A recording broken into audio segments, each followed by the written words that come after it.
যে সকল মা বাবা তাদের সন্তানকে প্রায়োরিটি দেয় সেই সব সন্তানেরা সাধারণত অন্যান্য জায়গাতেও প্রায়োরিটি পায়। অপরদিকে যেসব মা বাবা সন্তানকে অপদস্থ লাঞ্ছিত করে সেই সব সন্তান মানুষের কাছেও লাঞ্ছিত হয়। উত্তম মা বাবা পাওয়া অনেক বড় ভাগ্যের ব্যাপার। মা বাবার মধ্যে উভয়কে উত্তম হতে হয়, নয়তো যে কোনো একজনের জুলুমই যথেষ্ট জীবনটাকে সংকীর্ণ হওয়ার জন্য।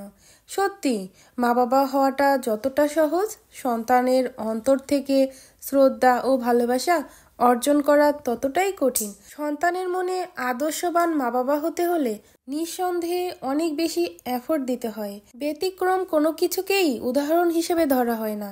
পিতামাতার জার্নি এমন এক জার্নি যা মৃত্যু অবধি চলমান থাকবে, অথচ দেখা যায় কিছু মানুষ সন্তান জন্ম দেওয়াকেই শুধু দায়িত্ব ভাবে এবং সন্তান জন্ম দেওয়ার পর কিছু মা বাবা মনে করে তারা যা ইচ্ছে তাই করার ক্ষমতা রাখে।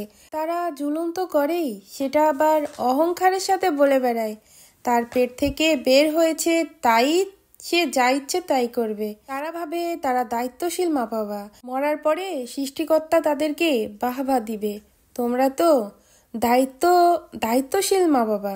আর যদি মরার পরে সৃষ্টিকর্তা তাদের আক্স করে সন্তানের প্রতি দায়িত্ব সম্পর্কে, তাহলে তারা তাদের ভালোবাসার কথাগুলো বলবে। তারা এটাও জানে না এগুলো হলো চরম পর্যায়ে জুলুম করা, অত্যাচার করা। মা বাবা যাই করে তাই সঠিক এবং মা বাবার কোনো দোষ নেই, এসব কথা হাজারো জুলুমের রাস্তা খুলে দেয়।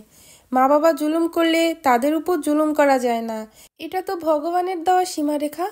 মা বাবা জুলুম করে না কিংবা জালিমও হয় না, এই কথা সত্য নয়। ম্যাক্সিমাম মা বাবার মাথায় শয়তানি ঢুকায় আশেপাশের মানুষজন ও আত্মীয় স্বজন। মা বাবার সাথে সন্তানের সম্পর্ক এবং স্বামী স্ত্রীর সম্পর্কের মাঝে মানুষ যখন অন্যের কথায় প্রভাবিত হয়ে অপরজনকে কথা শোনায়, সেই সব পরিবারই শান্তি নামক বস্তুটা হারিয়ে যায়।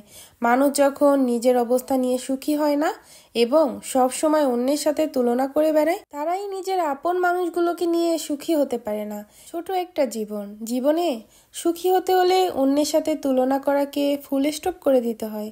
যারা ঘরের লোক রেখে অন্যের কথায় নাচে তাদের গোটা জীবনটা হাই উতাস নিয়ে পার করতে হয়। সন্তান কিন্তু চিরকাল মা বাবার জুলুম নিয়ে বাঁচে না, একটা সময় তারাও ঘুরে দাঁড়ায়। মাঝে মাঝে মা বাবার করা অবহেলাগুলো সয়ে নিতে হয়, মানিয়ে নিতে হয়।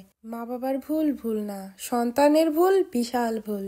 উপযুক্ত সময় এলে সবাইকে জবাব দেওয়া গেলেও মা বাবাকে কিন্তু কখনো আর জবাব দেওয়া যায় না। পরিশেষে একটা কথা বলি, আমার ভিডিওটি যদি ভালো লেগে থাকে তাহলে একটা লাইক করো, কমেন্ট করো, ভিডিওটি ভাইরাল করো। কেমন হয়েছে কমেন্ট করে জানাবে কিন্তু ভুলো না। আজকের মতো টাটা।